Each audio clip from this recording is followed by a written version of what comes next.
Otro factor que me afecta la tasa de ovulación es, la edad cronológica en realidad no me interesa, el número de celos previos y el número de partos. Recién yo les dije que la cachorra tenía que servir al tercer estro. ¿Por qué? Porque la tasa de ovulación puberal es baja. Su primer ovulación es baja. Pero la ovulación de la cachorra va creciendo entre el primero y el segundo estro, y en el tercer estro ya tiene una tasa de ovulación importante. Es por eso que uno debería esperar ese tercer estro para darle servicio. Después vamos a ver cómo podemos hacer mejorarle eso. El otro factor que me afecta la tasa de ovulación es la nutrición, y dentro de la nutrición la energía. Y acá tenemos que hacer una diferencia entre cachorras y adultas. En la cachorra, lo acabo de decir, dijimos que aumenta su tasa de ovulación hacia el tercer estro, pero una forma de asegurarnos que esa tasa de ovulación sea mayor es hacerle un manejo de ¿qué? De un flashing, un golpe de alimento, una mayor cantidad de energía o mayor cantidad de alimento, un flashing alimenticio. ¿Buscando qué? Una mayor tasa de ovulación. ¿Por qué? Porque, por supuesto, la cerda tiene que venir comiendo restringida, porque si está comiendo a voluntad, voy a tener que hacer como los gansos ese que le hacen el paté de foie, meterle un tubo y obligarla a comer. Entonces no tiene que estar comiendo a voluntad, la cachorra viene restringida, se viene haciendo el manejo de alimentación, y unos 15 días antes de que llegue el tercer estro, porque yo ya tengo anotado cuando tuvo su primer estro, el segundo estro, o 15 días antes de darle servicio, le doy un golpe de comida. ¿Qué es un golpe de comida? O le damos a voluntad o 2 veces mantenimiento. O sea que coma mucho. Eso hace que se produzca insulina, y la insulina estimula, o aumenta, mejor dicho, no es que estimule, la frecuencia de liberación de gonadotrofina, y eso hace de que haya una mayor tasa de ovulación en la cachorra. Esto no ocurre en la cerda adulta. Cuando la cerda adulta sale muy flaca de la lactación, por más que yo le dé de comer bien, en 5 o 6 días no la voy a levantar. ¿Está claro? Entonces, el manejo que podemos hacer en la cachorra es eso, darle un golpe de alimentación unos 15 días antes del tercer estro para darle el servicio. La temperatura ambiente también influye en la tasa de ovulación indirectamente. ¿Cómo? Disminuyendo el consumo. En verano las cerdas comen menos, y si comen menos, lógicamente la tasa de ovulación se va a ver afectada. Y la utilización de hormonas exógenas, que la puse y no sabía si dejarla o sacarla, porque en realidad, desde el punto de vista comercial, no tiene sentido, porque si yo logro, vamos a ver más adelante en otra diapositiva, si logro una superovulación, no significa que me va a aumentar el tamaño de camada, significa que se me van a morir más embriones y más fetos, nada más, porque no tiene capacidad la hembra para anidar tantas cosas. ¿Cuál es el otro factor que me afecta el tamaño de camada? Dijimos los óvulos que se liberaron. Y ahora yo digo que hay que ver de esos óvulos cuántos se fertilizan. Entonces el segundo factor grande es la tasa de fertilización.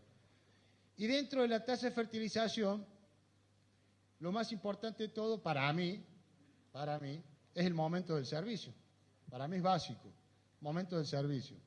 Y para dar el servicio tenemos que tener en cuenta estas cositas, ¿no?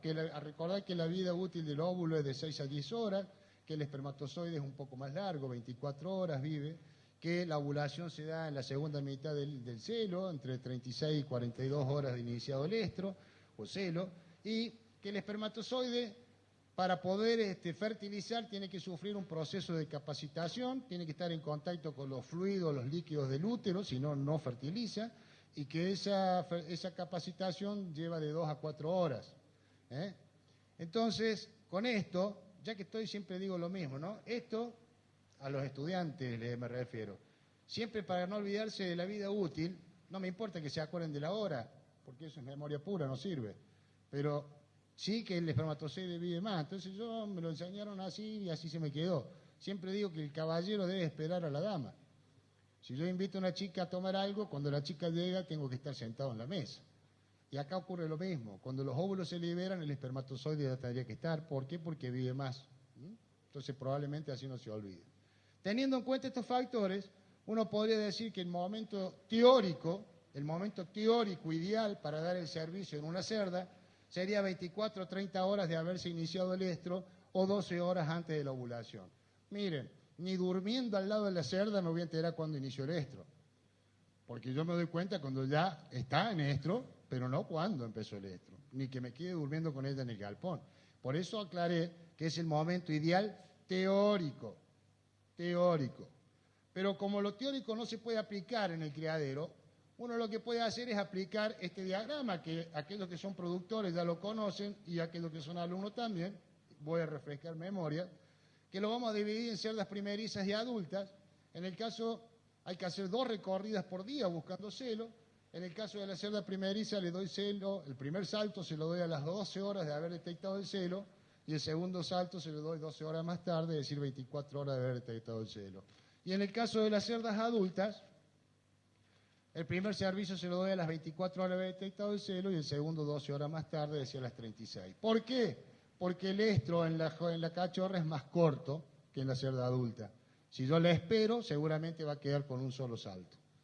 Es clave, cuando ustedes vayan a un criadero de cerdo, alumnos hablo, cuando vayan a un criadero de cerdo, revisan los registros, porque por ahí dicen que tienen poca fertilidad, poca tasa de parto, y se encuentran con que hay muchas hembras con un solo salto, y la respuesta es simple, están dando el servicio tarde, entonces no recibe la segunda monta, por ejemplo. Ahora,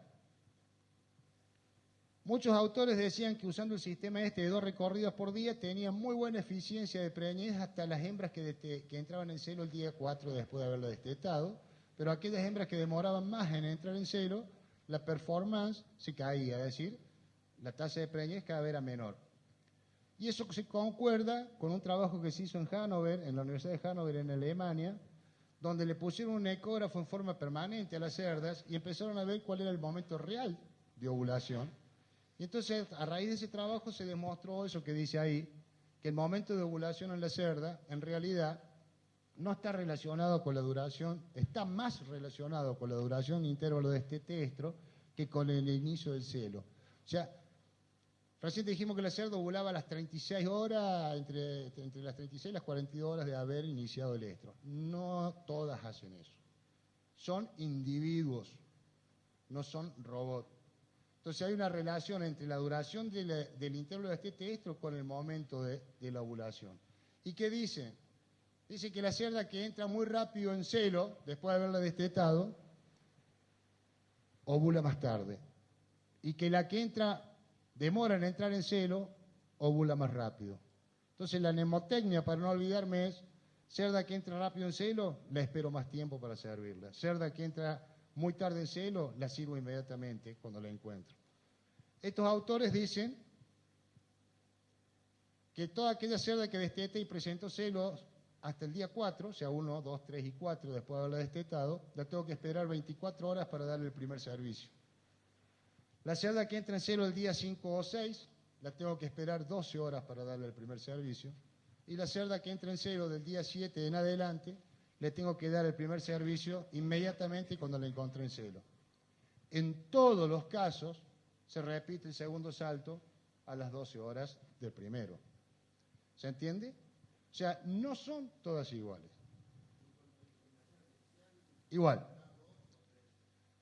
Bueno, eso generalmente, según Fontana, el promedio de las dosis es 2,5, porque casi siempre se trabaja en algunas con 2 y otras con 3. No tengo mucha experiencia y la experiencia que tengo con la inseminación no me fue muy buena. Recién hablábamos de eso cuando fuimos a tomar un café. Pero no digo que no sirva, digo que conmigo no fue buena la experiencia. Me llevó mucho tiempo levantar los niveles de preñez después. Después sí lograron, pero me llevó tiempo. Y casi me cuesta el trabajo. Bueno, esto lo puse, la verdad que las puse anoche, antes de venir prácticamente. Porque digo, ya a esta altura, si me están durmiendo, le voy a poner una foto como para que se despierte. Porque acá se me pasa siempre algo por alto. Estoy diciendo cuándo servir la cerda, pero hay algo que es fundamental y que es la detección del celo. El empleado que tenemos que tener, miren, yo amo a los muchachos que trabajan conmigo. Hay un criadero que empecé a trabajar en el 98, estamos en el 2011, y el que está empleado entró conmigo, o sea, almuerzo con él todos los sábados, porque voy los días sábados a la mañana para no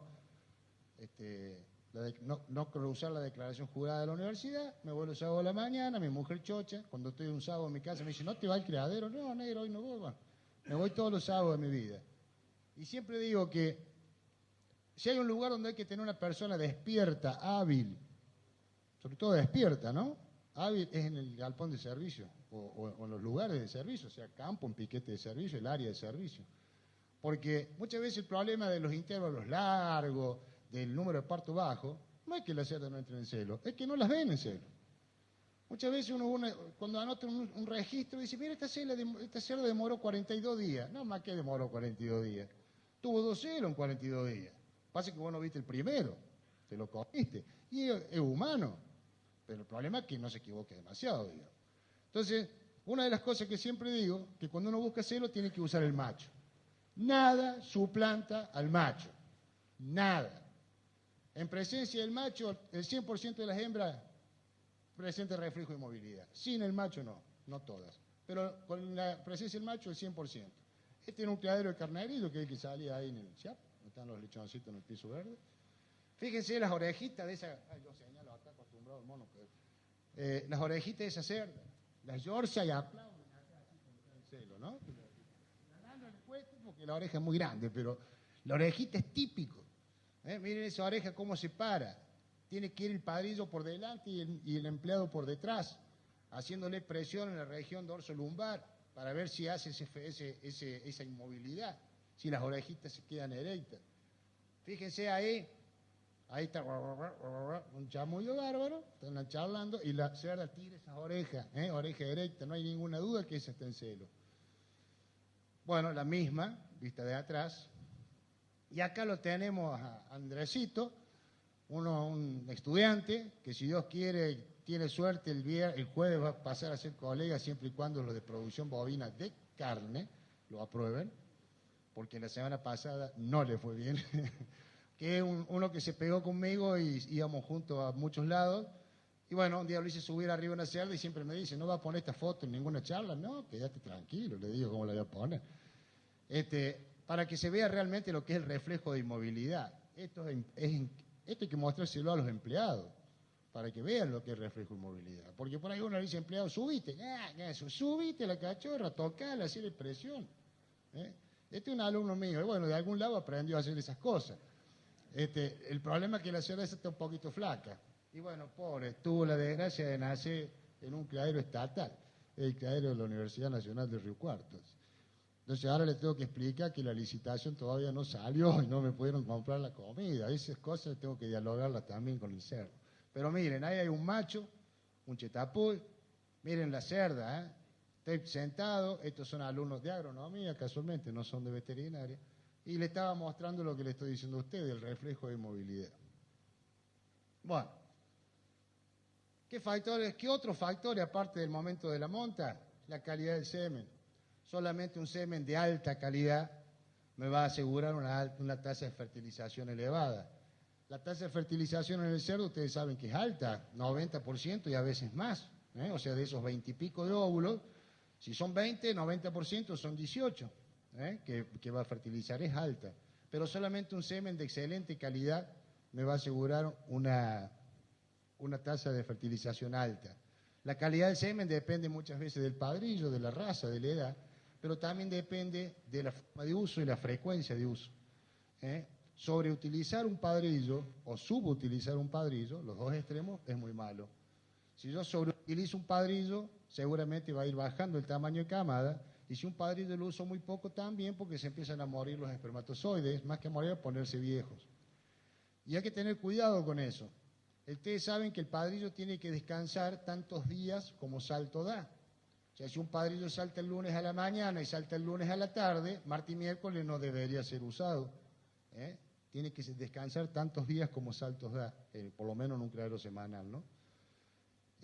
Y por ahí cuando uno va y empieza a levantar los registros en el CIAP, en el programa, empieza a ver que se repite mucho un macho. ¿Y cuál es el problema? Que el macho es rápido.